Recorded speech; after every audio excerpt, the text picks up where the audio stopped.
Crônicas são histórias. Esses dois livros retratam, mostram as histórias dos reis de Israel e Judá.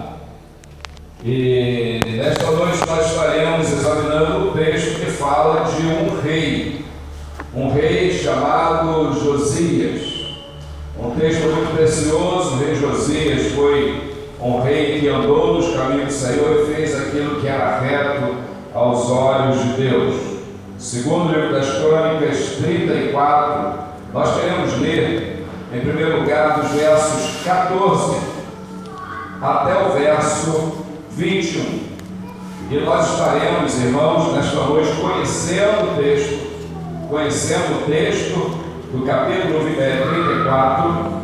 Depois de conhecermos o texto, nós estaremos fazendo uma aplicação prática para as nossas vidas, baseado no que nós vamos encontrar nesse texto. Segundo Crônicas 34, verso 14. E tirando eles o dinheiro que se tinha trazido à casa do Senhor, Ilquias, o sacerdote, achou o livro da lei do Senhor dada pela mão de Moisés. E Ilquias respondeu e disse a Safã, o escrivão: achei o livro da lei na casa do Senhor. E Ilquias deu o livro a Safã. E Safã levou o livro ao rei e deu conta também ao rei, dizendo: teus servos fazem tudo quanto se lhes encomendou. E ajuntaram o dinheiro que se achou na casa do Senhor e o deram nas mãos dos superintendentes e na mão dos que faziam a obra. Demais disto, Safã, o escrivão, fez saber ao rei, dizendo: o sacerdote Ilquias me deu um livro. E Safã leu nele perante o rei. Sucedeu, pois, que, ouvindo o rei as palavras da lei, rasgou os seus vestidos.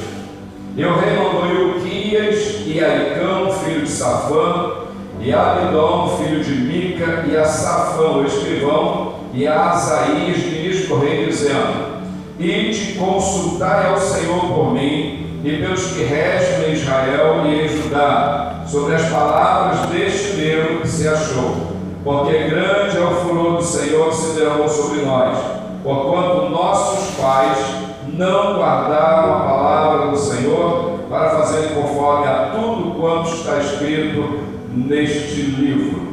Amém? Amém. Nosso Deus e Pai, louvado, bendito seja o nome do Senhor. Te agradecemos por tudo aquilo que já aconteceu na casa do Senhor nesta noite. E agora, Pai, em nome de Jesus, nós te pedimos que o Senhor possa trazer luz ao nosso entendimento, luz ao nosso coração, que possamos, ó Pai, compreender esta porção bendita da Tua Escritura e que possamos, ó Deus, transmitir com fidelidade aos Teus filhos. Abençoa-nos assim, ó Deus, pois nós oramos no nome santo de Jesus. Amém. Poder sentar, amados irmãos.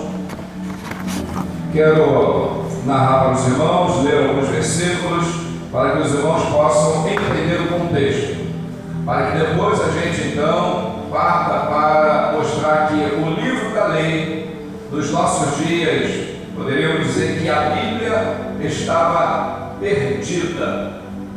A Bíblia estava perdida.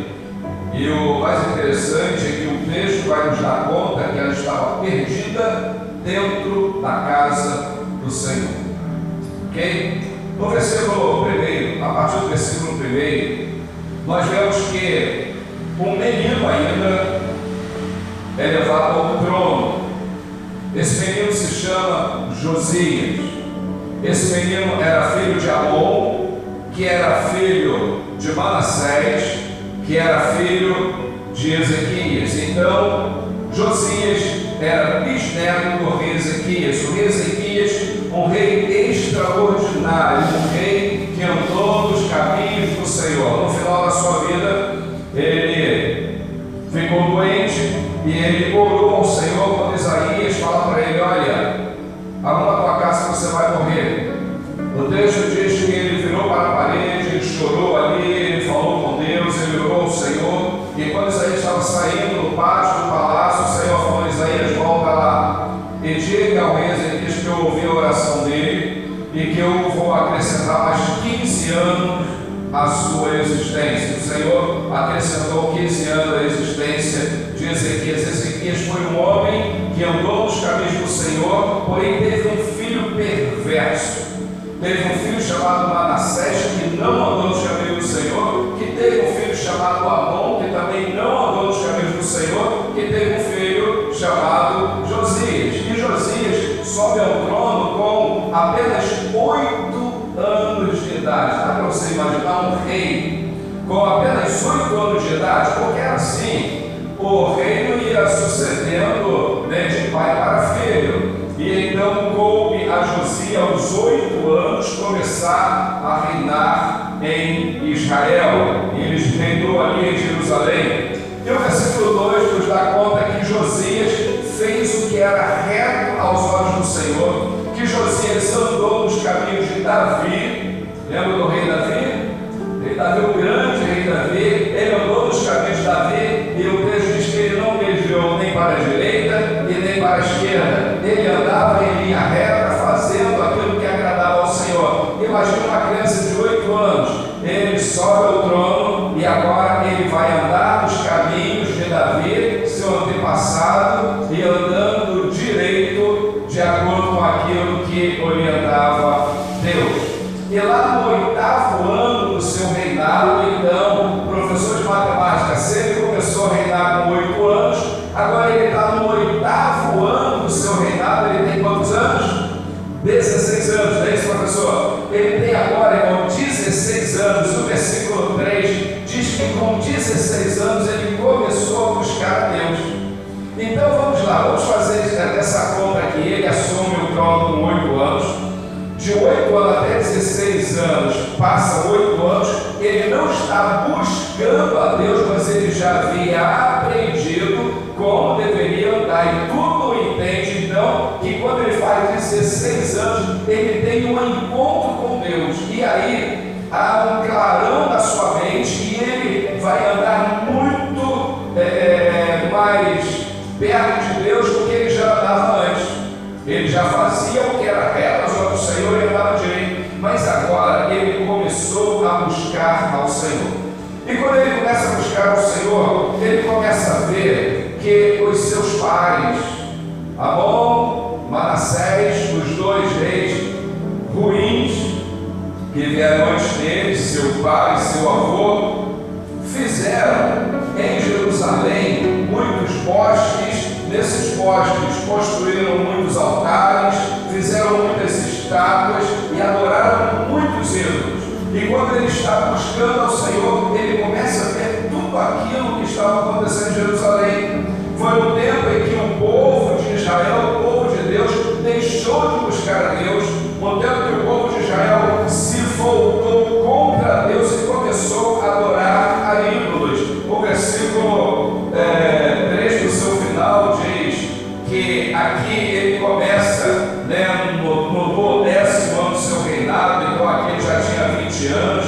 Ele começa a purificar Judá, purificar Jerusalém, dos altos, dos bosques, das más culturas de fundição. Ele começa a derribar os altares que construíram a Baalins. Ele corta as imagens que fizeram ao sol, os bosques, mais de cultura, fundição. Ele quebrou e reduziu a pó, espargiu sobre a sepultura dos que ele tinha sacrificado. Então o que ele está fazendo? Ele entendeu que tudo aquilo que o povo de Israel estava fazendo era contra a vontade de Deus, contra os estatutos de Deus. Embora ele havia aprendido, porém o livro estava perdido nesse tempo. Ele não leu no livro, mas ele tinha aprendido sobre o que Deus se agradava ou não. E ele viu tudo isso acontecer no tempo do seu pai. Então ele começa a derrubar isso tudo, ele começa a queimar tudo, ele começa a quebrar aquelas estátuas, né? E a gente vê que lá em Êxodo capítulo 20, o Senhor diz: olha, eu sou o Senhor teu Deus, o que te tirou lá da escravidão do Egito. Não farás para ti imagem de escultura, não se curvará ela. Então a Bíblia, ela nos ensina desde Gênesis até Apocalipse que Deus abomina a idolatria, qualquer imagem que seja. Não, mas aquilo ali é só para nós estarmos buscando a Deus através daquela imagem, para termos uma lembrança. Deus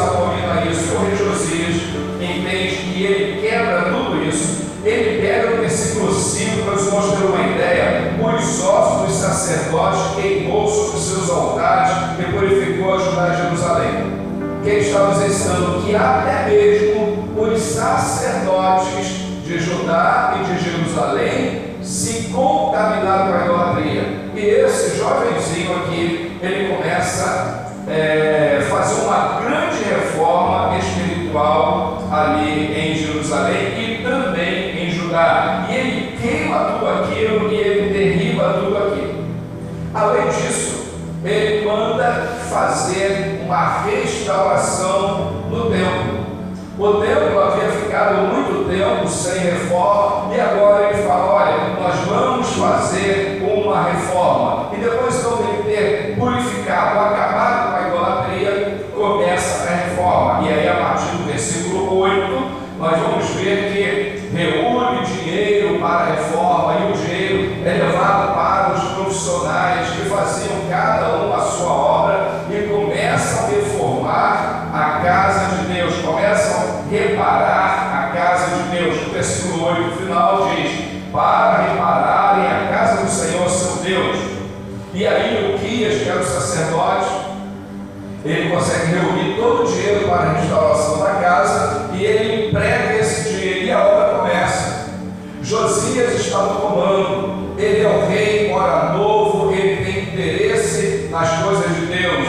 E é muito interessante que quando nós temos interesse nas coisas de Deus, Deus se interessa pelas nossas coisas. E agora começam a trabalhar e a obra está avançando. Lá no versículo 14 diz: e tirando eles o dinheiro que se tinha trazido à casa do Senhor, Ilquias, o sacerdote, achou o livro da lei dada pela mão de Moisés. O livro da lei foi achado.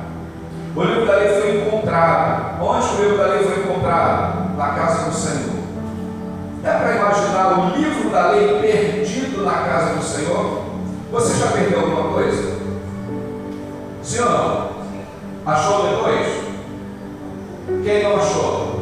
Olha só, perder alguma coisa em casa, na nossa casa, é mais tranquilo, né?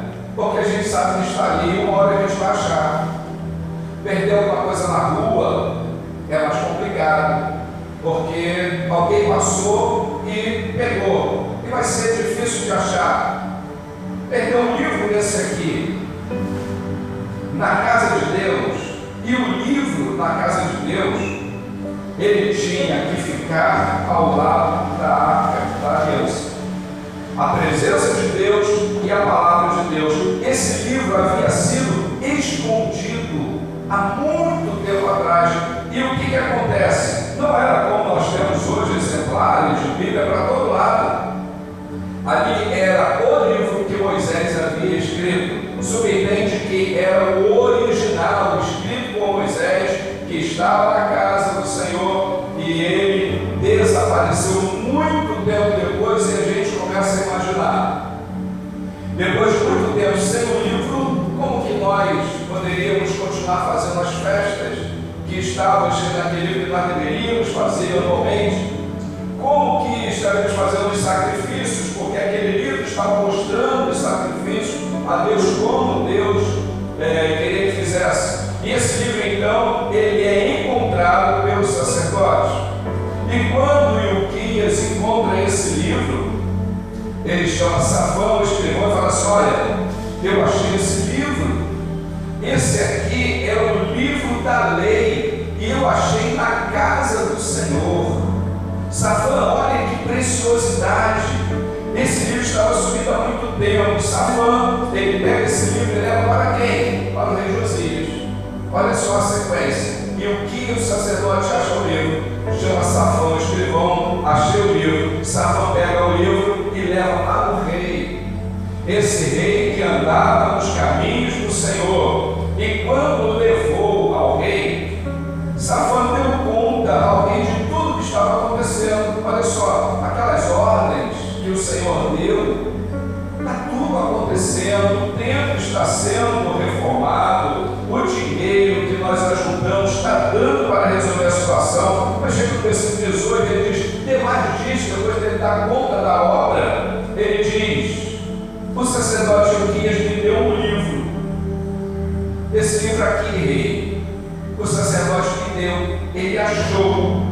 E Safã então leu na presença do rei. Agora imagine, irmãos, aquele rei que era bisneto de um grande rei, mas ele era neto de um péssimo rei, ele era filho de um péssimo rei, mas ele anda nos caminhos do Senhor e não se desvia nem para a direita nem para a esquerda. Ele está fazendo o que é reto, ele acaba caindo na idolatria. Agora o livro chega. Safã vai ler o livro para ele. Quando Safã começa a ler o livro, versículo 19 diz que, ouvindo o rei as palavras da lei, rasgou os seus vestidos. Irmãos, dá para imaginar o que o rei ouviu, que fez com que o coração dele ficasse enternecido e ele pegasse as suas vestes de realeza e rasgasse. Rasgar as vestes na Bíblia significa, olha só, nós estamos errados perante aquilo que está sendo lido e nós nos arrependemos daquilo que temos feito. Embora esse rei era um rei excelente, um rei que estava buscando a Deus, mas uma coisa, amados irmãos, é você buscar a Deus por ouvir falar de Deus, é você buscar a Deus por saber que existe um Deus. É diferente de você buscar a Deus lendo as palavras dele. É diferente. Muitas pessoas dos nossos dias têm buscado a Deus, têm falado sobre Deus. Inclusive hoje de manhã a minha conversa com o São Francisco foi muito boa. Ele falou que muitos lugares falam de Deus, e é verdade, São Francisco. Muitos lugares estão falando de Deus, tem muitas portas abertas com nome de igreja falando de Deus, mas falar de Deus é uma coisa, mas ler o texto sagrado e passar a fazer conforme o Senhor deseja, aí é diferente. Aqui, embora o rei estivesse fazendo a coisa certa, quando ele ouve as palavras, ele rasgou as suas vestes e ele falou assim: Safã, vá e consulte ao Senhor por mim. Porque o próprio rei achou que ele estava vivendo de uma maneira que não estava agradando a Deus totalmente. Então, olha, verso 21, ide consultai ao Senhor por mim e pelos que restam em Israel e em Judá, sobre as palavras deste livro que se achou, porque grande é o furor do Senhor que se acendeu sobre nós. Olha só, ele está entendendo que agora, quando o livro é lido para ele, ele diz assim: olha, diante do que nós estamos ouvindo da palavra de Deus, é grande o furor de Deus sobre nós. Muitas pessoas acham que Deus não se ira. A Bíblia diz que Deus se ira, sim. Inclusive no livro de Apocalipse, nós encontramos as 7 taças cheias da ira de Deus, que ele já começou a derramar sobre a terra, e daqui a pouco ele vai acabar com tudo isso e levar a sua igreja para o oráculo dos céus e destruir toda a humanidade com fogo e lançar no inferno. Então a palavra do Senhor nos ensina que Deus se ira, e aqui nós temos mais uma grande prova. O rei mesmo, ele diz: grande é o furor do Senhor que se derramou sobre nós. E por que razão? Olha a segunda parte do versículo 21. Porquanto nossos pais não guardaram a palavra do Senhor para fazer conforme a tudo quanto está escrito neste livro. Ele está falando dos nossos pais. Quem são os nossos pais? Os nossos antepassados. Eles não guardaram a palavra do Senhor e eles não fizeram como está escrito nesse livro. Os irmãos estão vendo a importância da palavra de Deus? A palavra de Deus, ela vai nos ensinar, ela vai nos mostrar o caminho, ela vai nos mostrar como que nós devemos fazer em todas as áreas da nossa vida. Não tem como viver agradando a Deus longe desse livro, e o povo estava vivendo longe desse livro, inclusive o rei.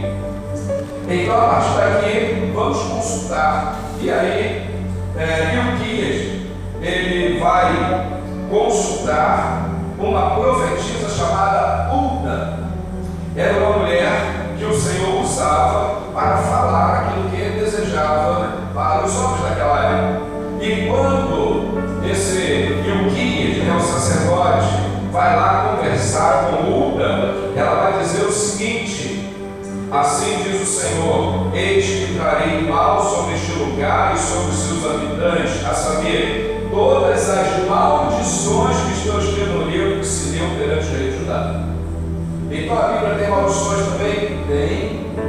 A profetisa falando todas as maldições que estão escritas nesse livro, o Senhor trará sobre o rei de Judá, porque ele deixaram e queimaram incenso perante outros deuses para me provocar a ira com toda a obra das suas mãos. E ela começa aqui uma relação dos pecados que o povo de Judá, que o povo de Israel cometeu diante de Deus. Mais uma vez nós encontramos que a idolatria, os ídolos, é uma abominação a Deus. Porém, o versículo 26 ela diz: porém ao rei de Judá, que os enviou a consultar o Senhor, assim direis: assim diz o Senhor Deus de Israel, quantas palavras que ouviste, como teu coração se enterneceu, e te humilhaste perante Deus, ou pelas suas palavras contra este lugar e contra os seus habitantes, e te humilhaste perante mim, e rasgaste os vestidos, e choraste perante mim, também eu te tenho ouvido, diz o Senhor. A profetisa diz, fala para o rei, que embora Deus já determinou que vai mandar todas as maldições, porque o povo se afastou dele, o rei, porque ele se humilhou diante de Deus, porque ele teve o coração enternecido, com ele será diferente. Sabe o que ele está retratando aqui? Que Deus tem sim tratamento diferenciado. Deus tem tratamento diferenciado. Deus tem um tratamento para aqueles que creem nele, que andam nos caminhos dele, e tem um tratamento diferenciado para aqueles que estão longe dele e não querem se aproximar dele. João 3,16 deixa muito claro, porque Deus amou o mundo, Deus amou o mundo todo, que deu seu Filho unigênito, seu único Filho, para que todo aquele que nele crê é vida eterna. Então aquele que crê é vida eterna, aquele que não crê, ele já está condenado à perdição. Tem tratamento diferenciado. Não é porque Deus ama um e ama outro. A questão é se você entrega a sua vida a Jesus ou se você não entrega a vida a Jesus. Ou será que Deus envia o seu Filho em vão? Como a gente ouve dizer por aí, não, Deus é amor, Ele tem um lugarzinho no céu para todos nós. Ele tem um lugarzinho no céu. João capítulo 14 está muito claro. Na casa do meu pai há muitas moradas, se não fosse eu teria dito, pois vou preparar um lugar para que onde eu estiver, vós estejais também. Preparar um lugar para todos aqueles que leem as palavras dessa Escritura e creem em Deus, creem em Jesus como Rei Josias. E o Senhor então fala através da profetisa Hulda: e eu vou fazer com que o rei, aquele que ouviu a minha palavra, descanse em paz. Porém, os restantes dos habitantes, aqueles que não se dobrarem diante de mim, eles sofrerão sim as maldições. As lições nós podemos tirar aos irmãos desse texto. Primeira coisa, o sacerdote, ele achou o livro na casa de Deus. Esse livro ele não estava mais sendo examinado, esse livro não estava mais sendo ensinado. Isso me remete ao dia de hoje. Me remete ao dia de hoje. Porque nos nossos dias também, em muitas casas que se chamam igrejas, o livro está perdido. Porque não tem palavra de Deus. É como se você chegasse numa padaria para comprar pão e o moço falasse assim: não tem pão. E aí você poderia perguntar: mas como não tem pão? Isso aqui não é uma padaria? E aí o dono da padaria fala: é uma padaria, mas não tem pão. Assim está acontecendo em muitas igrejas hoje. Não tem palavra de Deus, não tem palavra que alimenta, não tem palavra que sustenta, não tem palavra que ensina o pecado, que corrige o erro, que confronta as más atitudes, não tem palavra que sonda os nossos corações e nos ensina o caminho que devemos seguir. Tem muitas igrejas que não se prega mais a palavra de Deus. Como nós temos visto por aí, é só cantoria, cantoria, cantoria e cantoria. vamos cantar, achando que isso está agradando a Deus. Você pode cantar a sua vida inteira. Nós podemos abrir um culto às 7 horas da noite e terminar às 9 horas da noite e cantar durante todo esse tempo. Se não tiver palavra de Deus, nós não prestamos culto a Deus. Tem um momento de nós falarmos com Deus, mas tem um momento de Deus falar conosco. E o livro sagrado, a Bíblia, tem sido um livro ausente. E é por essa razão que muitas igrejas hoje, meus amados irmãos, estão submersas no pecado, estão mergulhadas no pecado. O mundo entrou na igreja e ele se estacionou ali. Por que o apóstolo Paulo precisava escrever assim lá no capítulo 12 da carta aos Romanos? Rogo-vos, pois, irmãos, pela compaixão de Deus, que apresenteis os vossos corpos como sacrifício vivo, santo e agradável a Deus, que é o vosso culto racional. E o versículo 2 diz: e não vos conformeis com este mundo, mas transformai pela renovação do vosso entendimento. Não tem como eu transformar o mundo sem a renovação do meu entendimento à luz da palavra de Deus. E é por essa razão que em muitas igrejas o livro está perdido, o livro está distante, não tem mais palavra. Foi exatamente hoje o momento, lá no versículo 14, que quando o livro foi achado, é que começou a grande reforma na casa de Deus. É necessário fazer uma reforma nos nossos dias. Nós temos lá a reforma protestante que Martinho Lutero, em 1517, fez. E ele fez essa reforma a partir de quê? Ele estava estudando a carta aos Romanos. E aí ele leu um texto que diz: o justo viverá da fé. Essas três palavras apenas fez com que Martinho Lutero tivesse assim um start na sua mente. Ele diz: espera aí, o justo viverá da fé. Então tudo isso que nós estamos fazendo aqui, ele é um monge católico, tudo isso que nós católicos estamos fazendo está errado. As cobranças das indulgências, o purgatório, todas aquelas coisas, as imagens que todos nós estamos adorando, então está errado. E aí Martinho Lutero fez uma reforma com 95 teses a partir da palavra de Deus.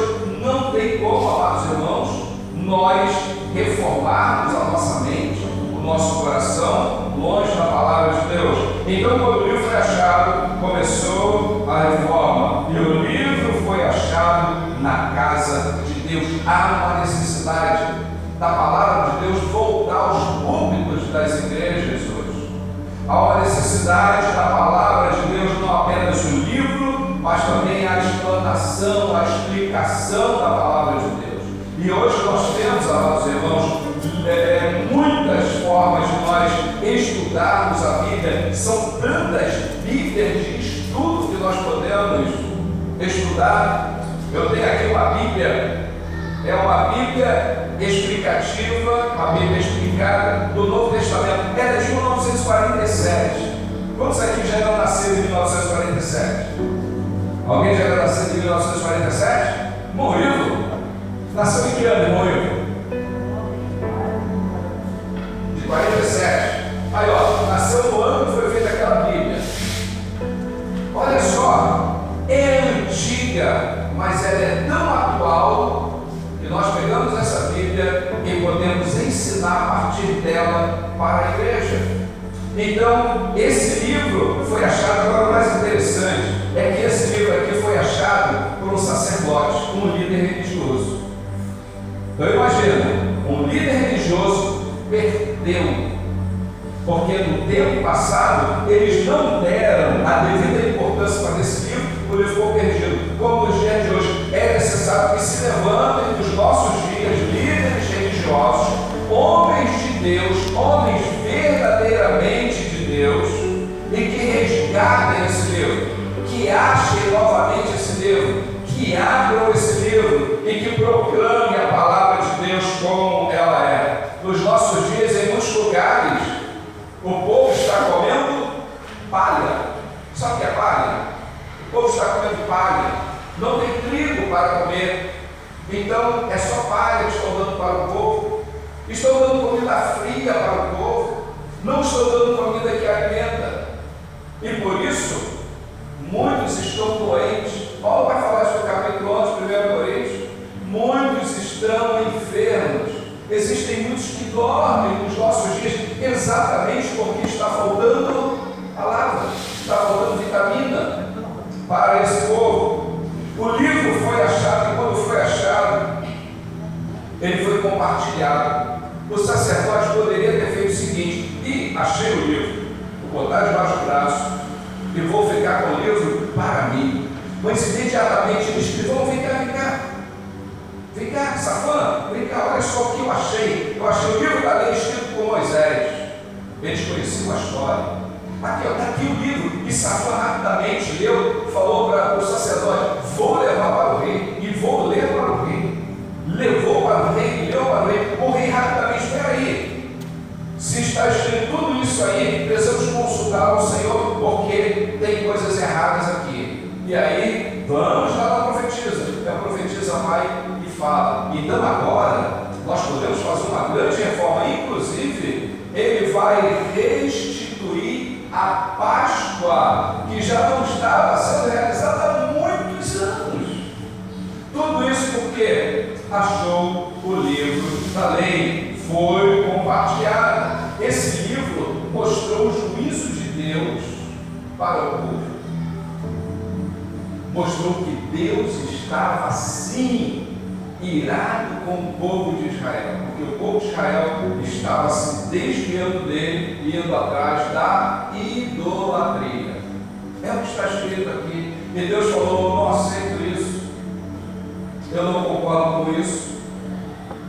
Eu sou um Deus santo, eu sou um Deus puro, e se você se chama pelo meu nome, você precisa andar de acordo com aquilo que eu determinei. Fez também com que o rei, o próprio rei, ele é o rei, ele é a posição máxima, fez com que o rei fizesse assim, olha, se humilhasse diante de Deus. Tem muitos líderes hoje que estão aí nas igrejas, mas o livro já se perdeu há muito tempo. Muitos até carregam o livro, mas não conhecem o livro que carregam e que deveriam conhecer muito bem para poderem ensinar, mas não conhecem, porque embora ele tenha um livro, esse livro está perdido. Esse livro tem sido tratado por muitos como qualquer coisa, menos a palavra de Deus. A palavra de Deus que é viva e eficaz. A palavra de Deus que é lâmpada para os pés e luz para o caminho. A palavra de Deus que o salmista vai dizer: guardei a tua palavra no meu coração para não pecar contra ti. Essa palavra que o próprio Senhor Jesus falou, examinai pela Escritura para julgar pela palavra de vida eterna, são elas que de mim testifica. Jesus falou que essas palavras falam a respeito dele. E nos nossos dias, muitas pessoas estão gritando o nome de Jesus, falando o nome de Jesus, sem sequer saber quem é o Filho de Deus e o que ele veio fazer entre nós e o que ele tem poder para fazer por nós. Então há uma necessidade urgente de nós encontrarmos o livro da lei. Josias então lembra a importância de buscar esse livro, irmãos. Como o Senhor falou para Josué: não aparta da tua boca o livro desta lei, antes medite nele de dia e de noite, para que prudentemente você possa andar e tudo que você fizer, você vai prosperar. Não aparta, não deixe ele de lado. Faça deste livro aqui o livro da cabeceira, o livro em cima da mesa. Se você quiser colocar nas redes, você coloca para que você possa olhar. Então você vai lá e pega esse livro, leia esse livro, extraia desse livro ensinamento de Deus, porque esses ensinamentos são vida para você. A segunda coisa é que a restauração do templo aponta para a nossa restauração, para que nós possamos ter uma comunhão mais íntima com Deus. Nós precisamos ser restaurados também, e nós só podemos ser restaurados à luz da palavra de Deus. Ajuda, livro de ajuda, de autoajuda, não ajuda. O que ajuda é a ajuda do alto que está nesse livro. A terceira coisa, que a descoberta do livro da lei e a leitura diante do povo fez com que aquele povo pudesse entender. E termina no capítulo 34, o povo fazendo um concerto para com Deus. Versículo 31. Pois o rei em pé, em seu lugar, fez concerto perante o Senhor, para dar após o Senhor, para guardar os seus mandamentos, seus testemunhos, seus estatutos, com todo o seu coração e com toda a sua alma, cumprindo as palavras do concerto que estão escritas nesse livro. Ele reuniu todo o povo, e ele leu o livro perante o povo, e ele fez concerto com Deus. Agora o povo também precisava fazer concerto com Deus. E nós precisamos, irmãos, ter a mesma disposição que o rei Josias teve de eliminar das nossas vidas. Isso eu preciso fazer. Cada um de vocês precisa fazer. Eliminar das nossas vidas tudo aquilo que desagrada a Deus. E certamente o Senhor nos conduzirá e prudentemente nós estaremos andando, não desviando para a direita e não desviando para a esquerda, mas fazendo aquilo que é reto aos olhos de Deus. E quando chegar no final da nossa vida, a Bíblia diz que será céu para nós. Será céu para nós. Mas é aqui, enquanto nós vivemos, que nós precisamos permitir que Deus trate conosco. Não permita que o livro da lei de Deus fique sumido da sua vida. Não perca este livro. Não perca. Você precisa, é caso de vida e morte. Por isso que Moisés, diante do povo, ele diz assim: eis que tenho posto diante de vocês a vida e a morte, a bênção e a maldição. Esse livro, ele tem palavras de vida, mas ele também tem palavras de morte. Ele tem palavras de bênção, mas também tem palavras de maldição. Aí Moisés diz assim: eu aconselho vocês que escolham a vida para que vivam. Então nós precisamos escolher a vida, e a vida está aqui. A vida está nesse livro. Esse livro que foi encontrado naquele tempo, e esse livro que particularmente eu não pretendo perder por nada, porque a minha vida depende dessas palavras. Que Deus abençoe as nossas vidas, que Deus abençoe a sua vida, que você, se ainda não tomou uma decisão segura com Deus, faça isso. Faça isso, porque viver aqui nesses anos que o Senhor nos dá, sem ter um encontro com Ele aqui, baseado nesta palavra, não vai valer a pena ter vivido. Não vai valer a pena. A única maneira de valer a pena ter passado por essa terra, ter vivido aqui, é se um dia nós encontramos esse livro e nos debruçamos sobre ele e entendemos o que ele diz e aceitamos o autor dele e o Filho unigênito dele. Aí sim, aí vai valer a pena ter passado por essa terra. De outra forma, você só passou. Então o conselho é que você possa, acima de tudo, ter um encontro real com Jesus. E Jesus está nas páginas desse livro, assim como ele está entre nós também, passeando entre nós, sondando os nossos corações, vendo a intenção de cada coração, vendo a sinceridade de cada um de nós. E se nós verdadeiramente quisermos morar no céu, devemos entregar a nossa vida ao Senhor Jesus. Amém? Deus abençoe a minha vida, Deus abençoe a sua vida. Fuja de tudo aquilo que entristece o coração de Deus, e certamente você terá. A Bíblia diz que você terá garantido a morar